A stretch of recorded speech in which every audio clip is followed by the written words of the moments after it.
Joyce Bagala, Medad Lubega Segona, Alan Sewanyana, Loyi Semboga,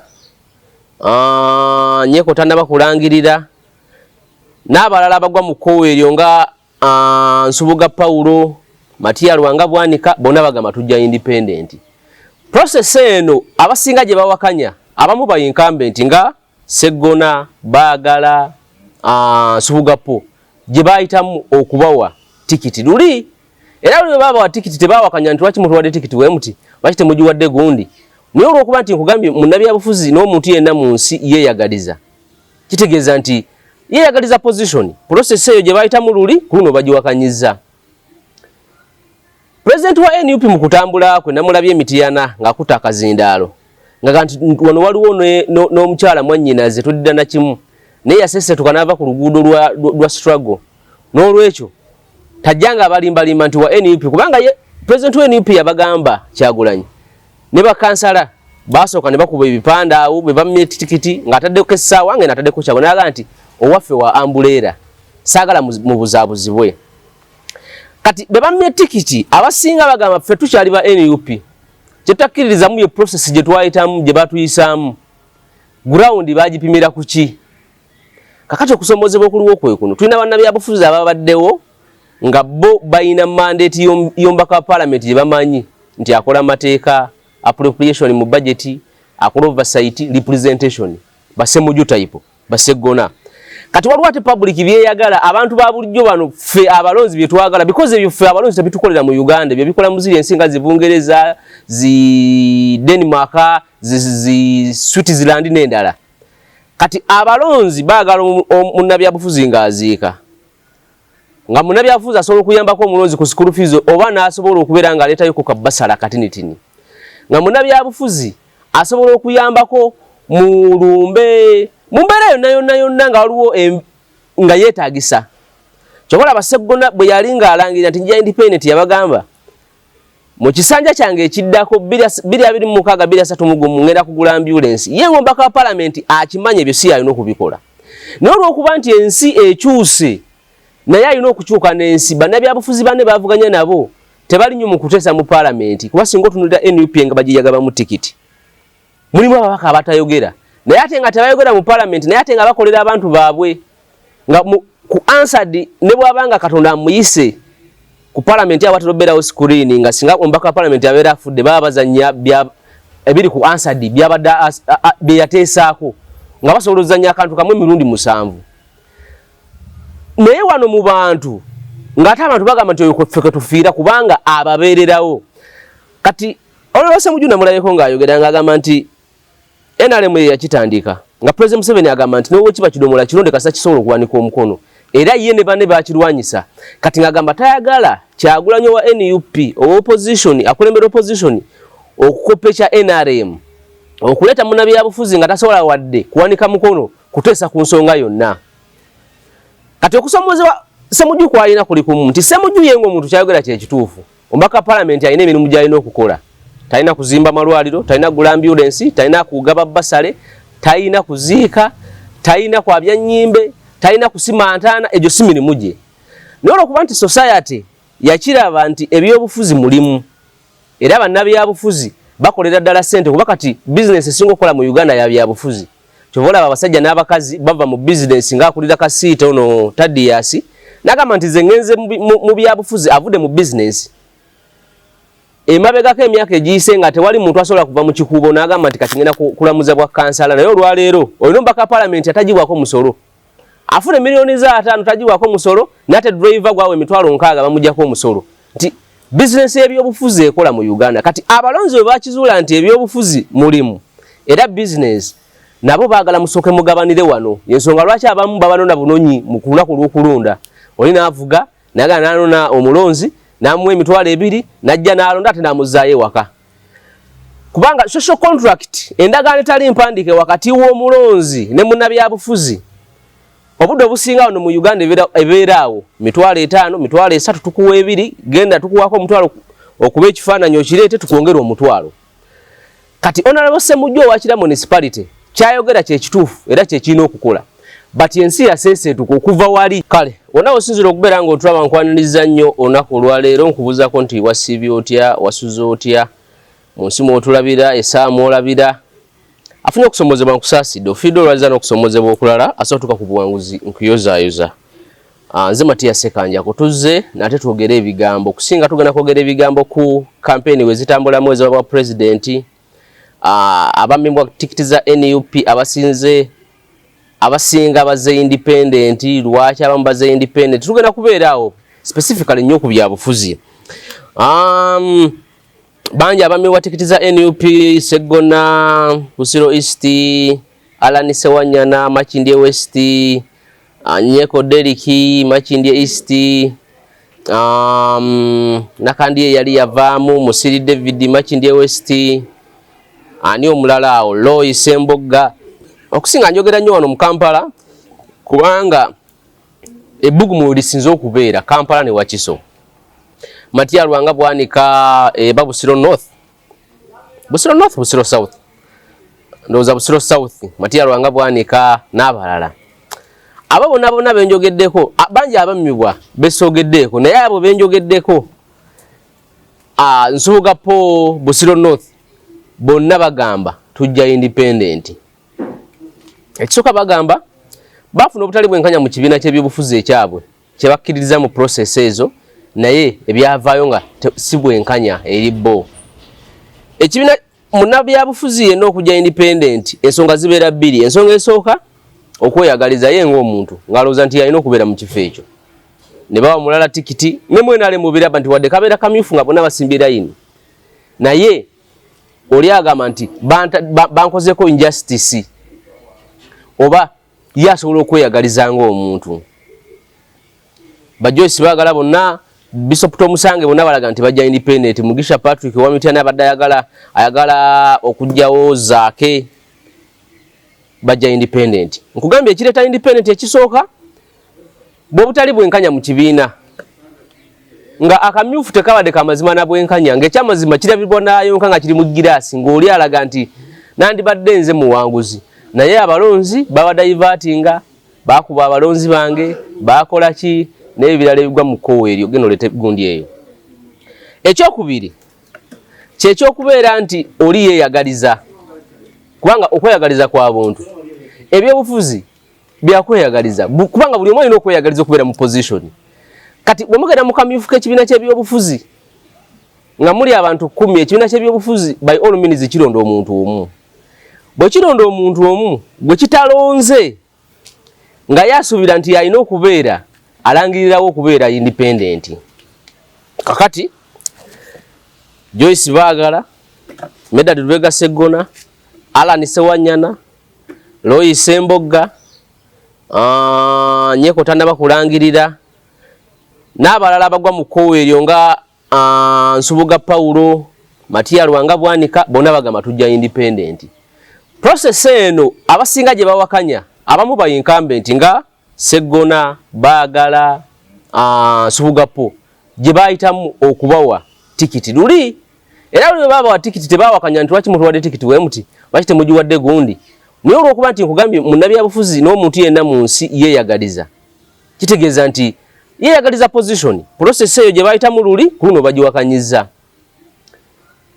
President wa NUP mu kutambula kwe namulabye Mityana ng'akuta akazindaalo, nga nti wano waliwo n'omukyala mwannyinaze tudda na kimu, naye yaseesetuka n'ava ku luguudo lwa struggle. N'olwekyo tajjanga abalimbalimba nti wa NUP, kubanga ye President wa NUP yabagamba Kyagulanyi ne bakansala basooka ne bakuba ebipande awo bwe bamye tikiti ng'ataddeko essaawa nga n'ataddeko Kyagulanyi, n'aga nti owaffe wa ambuleera saagala mu buzaabuzibwe. Kati bwe bamye tikiti abasinga bagamba ffe tukyali ba NUP, kye tutakkiririzamu ye process gye twayitamu gye batuyisaamu, ground bagipimira ku ki?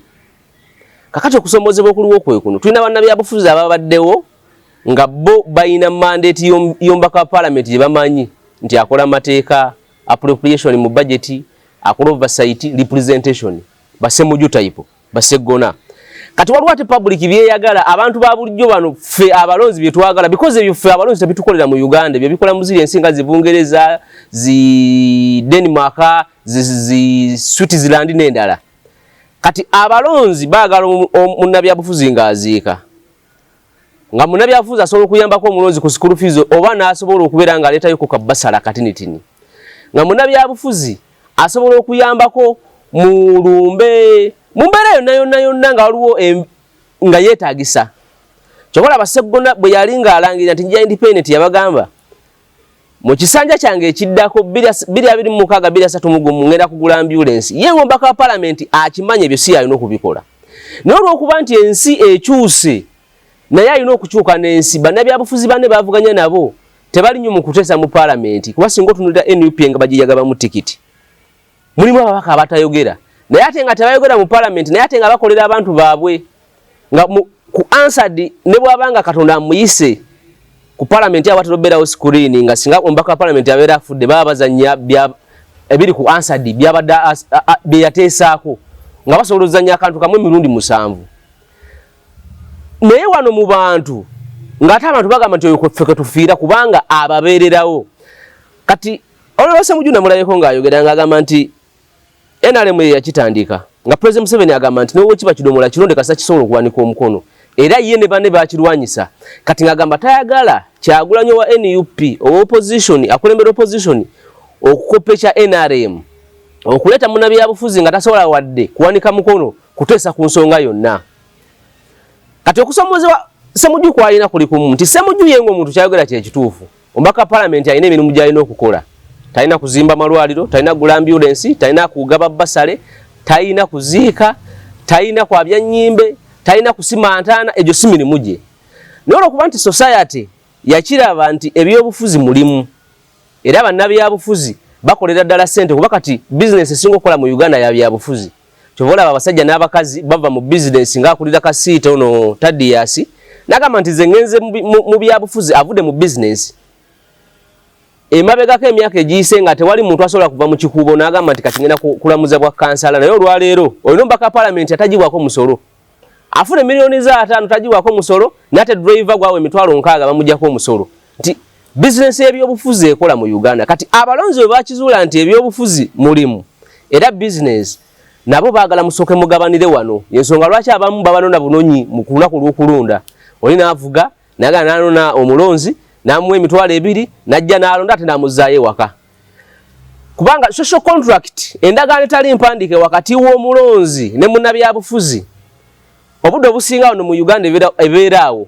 5,000 3,000 tukuwa 2 genda tukuwako 1,000 okuba ekifaananyi okireete tukwongera 1,000 kati Honorable Ssemujju owakira municipality kyayogera kyekituufu era kyekirina okukola but ensi yaseeseetuka okuva wali awali obuweereza nti omubaka alina kuteesa by that time bannabyabufuzi baalinga baweereza yensonga lwaki bw'otunuulira abaliko abaka ba parliament ey'omukaaga ey'okutaano ey'omusanvu abasinga baavu kubanga bwe babeera mu parliament eimu yalinga yakuteesa yali yakuweereza abantu ababeeranga mu kanso mwegyo emyaka egiyise baalinga banyuse emirimu egy'amaanyi abadde mu UN abadde mu Red Cross abadde mu papula lw'amawulire lw'amaanyi abadde mu wandiisi mu magazini n'agamba kati nyenyuse egyo emirimu ngenda genda mu byobufuzi bw'agenda mu byobufuzi agenze kuweereza kakati wano ekisooka bw'oba onayingira ebyobufuzi ebya Uganda olina okumanya olinawo ssente mmeka era ensonga lwaki ebibiina by'obufuzi ebimu ebikola vetting bikubuuza financial muscle yo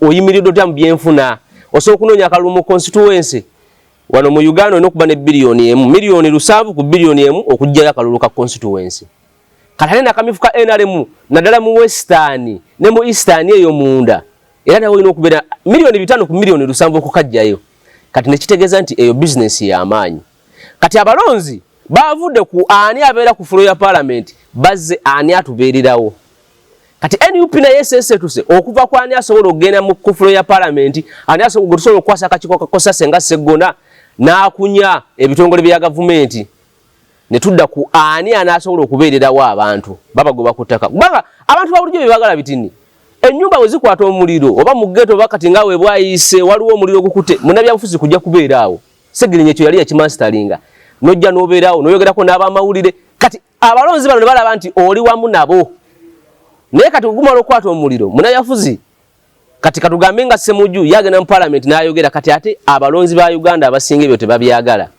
So NUP mu kugaba tikiti kwayo yaseesetuse okuva ku ani asobola okututeeseza nedda ku ani asobola okubeererawo abantu. Kyobolaba n'ababadde tebaagala kukola ebyo abaka parliament bye batalina kukola ng'okugula ambulance baseggona bakugamba mu kisanja kijja ngenda kugula ambulance. Mu kisanja ekijja ngenda kuteekawo ennamba y'essimu mujjukubako mba mufiiriddwa n'ebirala. Kati nabo balabye public abalonzi biki bye baagala. Kubanga abalonzi level yaabwe olwaleero mu Uganda ye level ye bibalonda. Omulonzi wa Uganda tafanagana na wa Kenya.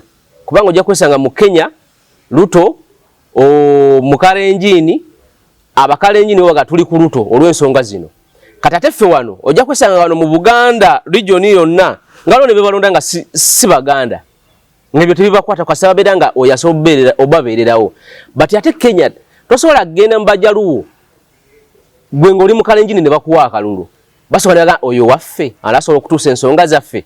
So abalonzi ba Uganda bava ku tusobola okufuna mu bannabyabufuzi badda ku short term tubafuna muki mu budde obwo ampadde emitwalo 2 ngenda muwa akalulu sigenda kumuwa akalulu. So kiri eri bibina byabufuzi mu Uganda okuva mu Serena Africana ne wala gye bituula okujja okusomesa abalonzi kisoka lwaki olonda era lwaki olina okulonda ekibiina ekyo kuba nalaba olupapula lwa mawulire lwali lwa monitor lwakuba omutwe nga lugamba puzzle nga lulaga ebibiina by'obufuzi byonna bw'ogatta membership y'ebibiina by'obufuzi mu Uganda esinga population ya Uganda member werowisha fani banjawulo member wa eri ekibiina ky'ebyobufuzi osobola okukola emirimu because ekibiina ky'ebyobufuzi kibeerawo nga kirina abantu nga si bannabyabufuzi basoma emirimu gyabwe okujja okusobola okukola ebintu byabwe nga ye yajjawo n'asaba omulimu ne bagumuwa oluvannyuma natandika okukola.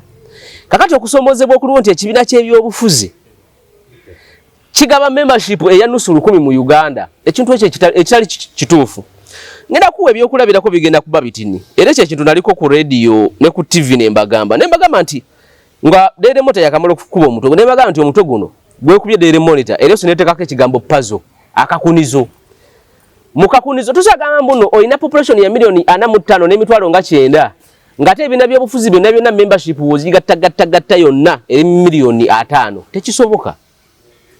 Member abeerani werowesha omufuna otya fani omufuna otya ekikanya Sseggona Ssemujju Ntwatwa Alan Ssewanyana n'abalala process naye nze lwaki sibasaasira nnyo naddala bano be incumbent baba mu makulu kati yesaawa abasigaddeyo kubanga n'abasigaddeyo kijja bbali nga we kiridde bano anytime any day mukiziyiza mutya nga tekinaba kutuuka nti mukolenga bibiina DP yakikolanga Mityana district bwe mbanga mwagala oleeta ba candidate babalondera Mityana wabaayo akakiiko ne mulonda omubaka wa parliament ssentebe wa district bakansala era ne bano be batalonze baba contented because babalondedde eri kati ekitebe kino ku district kyekisindika amannya ku kitebe ekikulu nti bano be bali confirmed okutukwatira tikiti tubalonze mu process bweti tulina akakiiko kegombolola aka district aka constituency bwatudde bonna ne tulonda bwetu era nabo nga bakuba akalulu si yagamba mbuno bagenda kubeera mu kafubo baveyo n'erinnya limu kati bana beetabyemu nabo bavaawo nga bagamba then NRM ekisooka ekyo kyetaaga ssente NUP nkakasa kisobola because NUP teri wonna tesobola tegeka mu western mu eastern yonna awamu Jinja Igangaawo Kamuli esobola otegekawo kati eri Namayingo Buyende eyinza obutasobola kutegekayo naye walala mu district ze eastern eziri eyewala mu western okusinga kiri nnyo wano Kampala ne Wakiso kati aba NRM bali mu kamyufu abasinga lwaki tebakaayana nnyo ku lw'ensonga nti mu budde buli bwe bali mu kamyufu balaba layini nga zitambula era tebeekwasa kibiina kya byabufuzi nti kyekyababba ojja kwesanga ng'olina candidate A yekwasa candidate C ng'agamba candidate C yeyankolako obutali bwenkanya era ne bamuterawo n'akakiiko aka tribunal genda okusobola okuteekayo ensonga ze. Kakati bwe tuba nga tuli mweye kubanga obutali bwenkanya nkugambye bubeerawo mu kibiina ky'ebyobufuzi kyonna, oba mulina akamyufu oba mulina komiti oba mulina ki, but ekikulu si kyakugwa, ebigo by'ogudde si kyekikulu, ekikulu osituseewo otya n'otandika okutambula. Kakati akamyufu kasobola okutegekebwa ne kabamu obuvuyo bungi, naye obuvuyo obwo bugonjoddwa butya. Kati ate kyanjawulo ku kino ekya lisiti efuluma. Lwaki Sisaasira Sseggona, Ntwatwa, Alani Ssewanyana, Nyeko, Nsubuga Paulo bali 10 be batawa tikiti. In fact bali 10 abatawa tikiti kamba noonye wano. Lwaki Sibasaasira? Sibasaasira olw'ensonga ye process luli gye baalimu ne batagiwakanya ne batagikuba mu bituli. Kati olwaleero process we bayiye bagiwakanyiza bagikuba mu bituli. Kati gwe nsobola okusaasira, nsobola okusaasira bano abapya baakajjamu abo bo nsobola okubasaasira. Naye bano already abakigenda mu Kambalabe bano bali 10. Nsubuga po Joyce Bagala, Ntwatwa, Derrick Nyeko, Alozias Mukasa, Katabazi Katongole, Manje Kyebakutika, Dr. Ndiwalana, Fred Simbwa, Sseggona Medadi ne Alani Ssewanyana. Nkambe nti abo sibasaasira because luli baita mu process eyo tawagiwakanya era tebalaba na miwaatu oba bituli bigirimu. Singa babiraba bali badde batukirira ekibiina ne baga nti bannaye tulina okutereezaamu wano ne wano olw'ensonga nti ziri bweziti ne bweziti. So obutali bwenkanya mbumaze obwannakigwanyizi obwo bwa buli omu opportunist ku nsonga yonna. Yensonga lwaki nti musobola okubeera ku mukolo ne baga nti bane musimbe layini mufune ekyokulya. Naye oli najja n'asanga abantu nga basimbye okuva eri mpaka waggulu, ye najja n'abayitamu n'afuna waayimirira oba n'afuna ne weeyenyiga okufuna ekyokulya okwokweyagaliza. Mu byobufuzi naddala eby'e Uganda okweyagaliza kujja kusukka nnyo kubanga bizinensi ewedde emirimu efuna abantu bagagawaliddemu, abamu bava ku university n'olwaliro tebalina mulimu n'omugumu gwe baali bakoze. Business ze bakoze, hoteli ze bazimbye, petrol station ze bazimbye, amasomero ge bazimbye, apartment ze bazimbye, babizimbye mu byabufuzi. Diiru ze bakubye mu byobufuzi n'emisaala gye bafunye mu byobufuzi. So okweyagaliza kubeerawo since nti ebyobufuzi bya ssente biri mu ssente, ojja kwekanga nti kizibu okufuna abaweereza.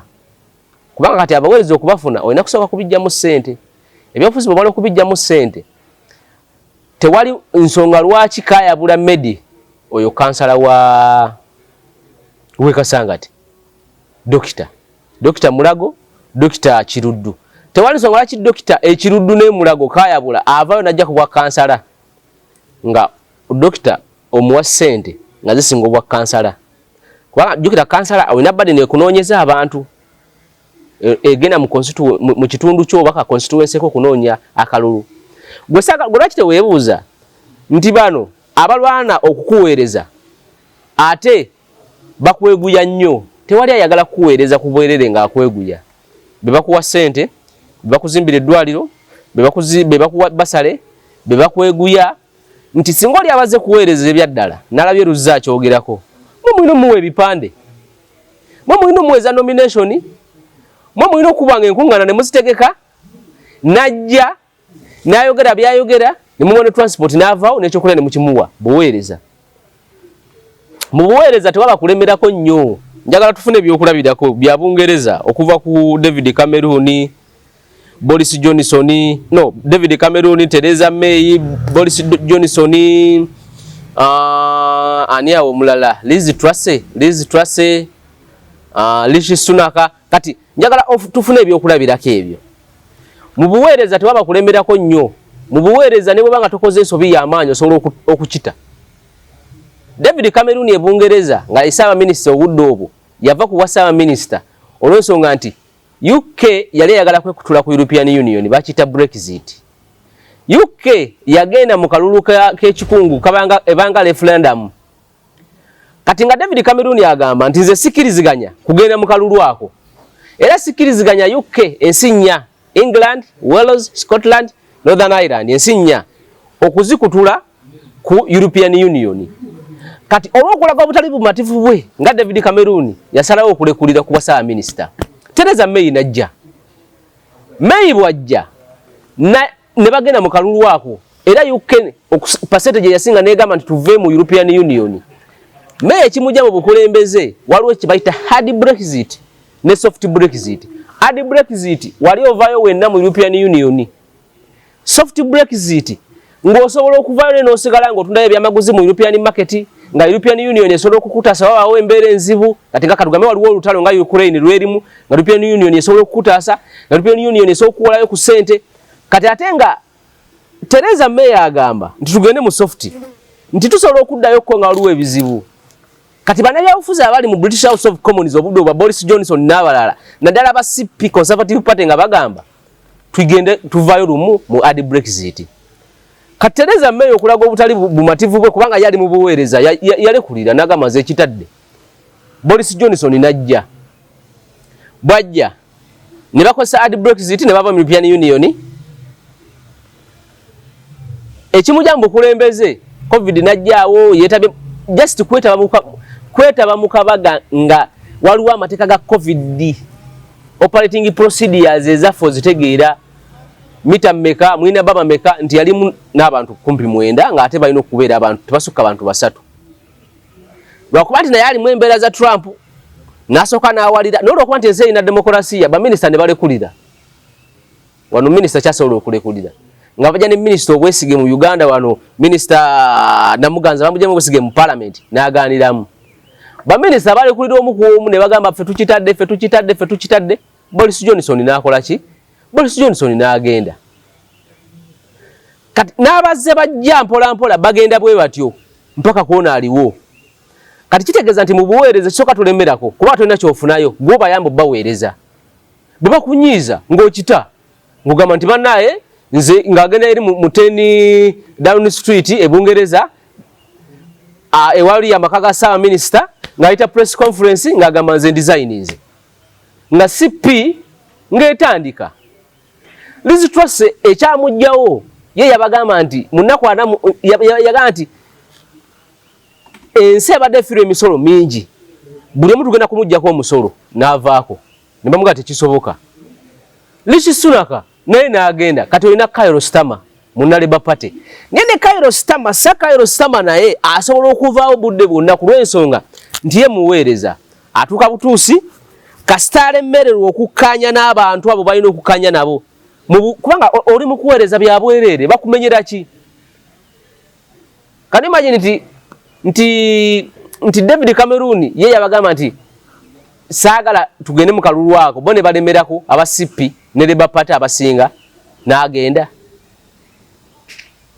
mu buweereza ovaawo mangu singa babaawo ne bakwata bukwasi nsobi twalaba waneno minisita eyalekulira oluggali y'omukokola akabenje nsi eri mu Europe awo n'agamba nze nga minisita wa transport nga nze nvunaanyizibwa ku bino wadde sinze nabadde nvuga nsazeewo okulekulira era resignation letter yange yeeno wano n'agibalaga n'ata so kakati bano balemerako nnyo ne bakola ensobi ne bakola ki olw'ensonga nti bafuna ssente bizinesi yeeno ebyenjawulo mu nsi ziri endala nti mu nsi ziri endala munnabyabufuzi ajja ng'ate mugagga muzibu nga gyavudde afuna ssente nnyingi okusinga mu byobufuzi wazze kubanga emirimu gye ziri ensi oba busawo oba mawulire oba busomesa egisinga gifunira ddala mufuna paalawo bufunira ddala ssente mpitirivu kati wano obuzibu bwe tulina nti oli ajja mu byobufuzi ate nga mwavu nnyo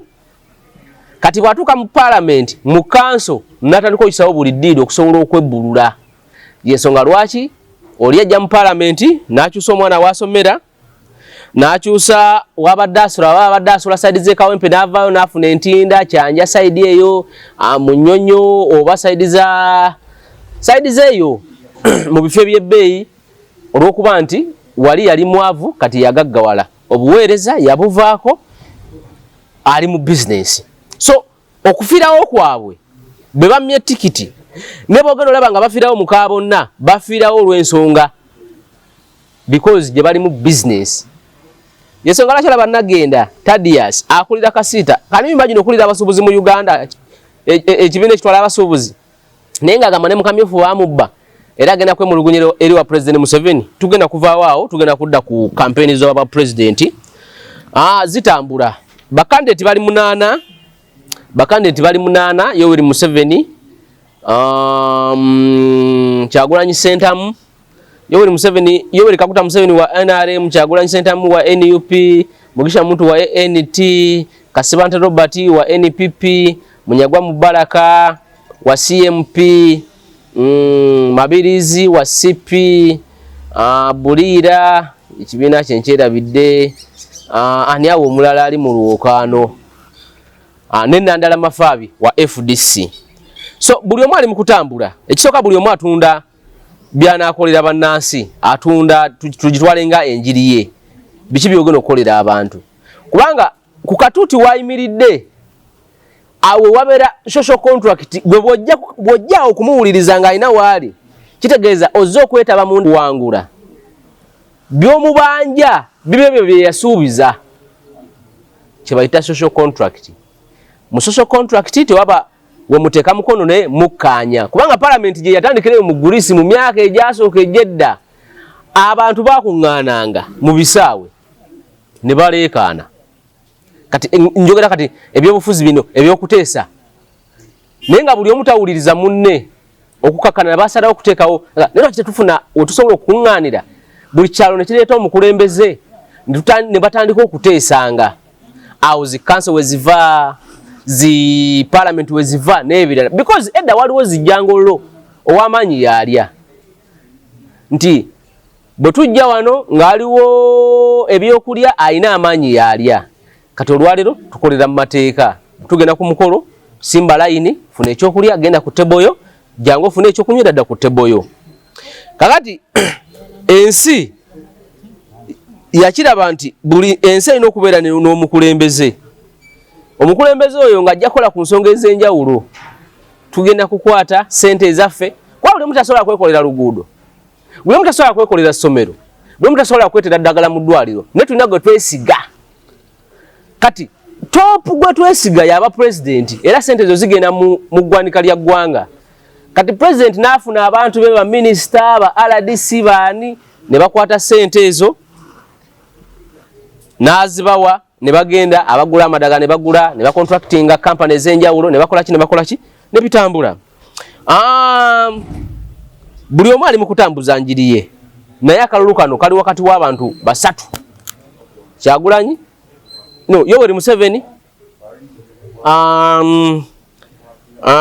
Munyagwa Mubaraka ne Kyagulanyi naye njagala nsooka nkuyiseemu okuva 96 dize bitambula bitya 96 President Museveni yeetaba mu kalulu kano era yali muwanguzi jukira tuva mu nsiko mu gy'ekinaana mu 6 President Museveni ne bonga abannamagye babakwasa gavumenti emyaka 10 kati mu process y'emyaka 10 mwalimu okukola ssemateeka mwalimu okukola biki ne bajja mu kalulu kubanga abaliwo bagamba nti President Museveni wetuva mu nti yagamba bannayuganda nga twakakola constitution tibamuweeyo omwaka ogwo atestinge ku constitution ekoleddwa bwamala ogitestinga kati 96 mpaka 20 kati tuka 20 n'abagamba nti naye mumanyi munyongereyo omwaka omulala ogwo giwere ebiri ntestinge ku tamuzi ze twateeka mu ssemateeka tamuzi 2 ne kakati waali 96 President Museveni yafuna obululu miliyoni 4.45 mu 8 mu 10 mu 95 eyali amuvuganya nnyo obudde obwo yali Paulo Semwogerere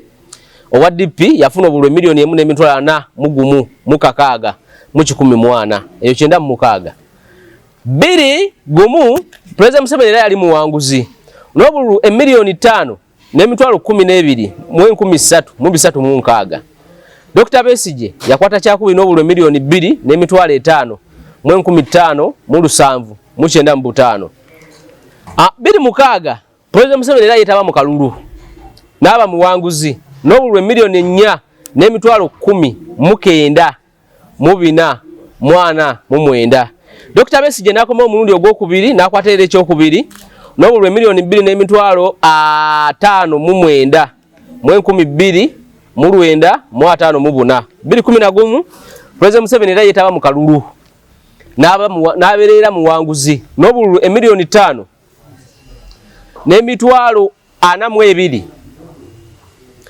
mu 8 mu 3 mu 6 mu 9. Dr. Besigye n'akomawo era mu 2011 n'akwata ekyokubiri n'obululu emiliyoni 2 n'emitwalo 6 mu 1400 mu 9 mu 6 mu 3. 2016 President Museveni yayitaba mu kalulu n'abeera muwanguzi n'obululu emiliyoni 5 mu emitwalo 97 mu 10 mu 8 mu 7 mu 2. Dr. Besigye era yakeetaba mu mwaka 2016 n'akwata ekyokubiri n'obululu emiliyoni 3 n'emitwalo 5 mu 8 mu 6 mu 8 mu 7. 2021 President Museveni era yakomawo ng'omuwanguzi mu kalulu n'obululu emiliyoni 6 n'emitwalo 4 mu 12 mu 8 mu 9 mu 8. Dr. Besigye teyakomawo 2021 Kyagulanyi Sentamu Robert oba Bobi Wine ye yajjanga namba 2 n'obululu emiliyoni 3 n'emitwalo 63 mu 10 mu 4 mu 3 mu 7.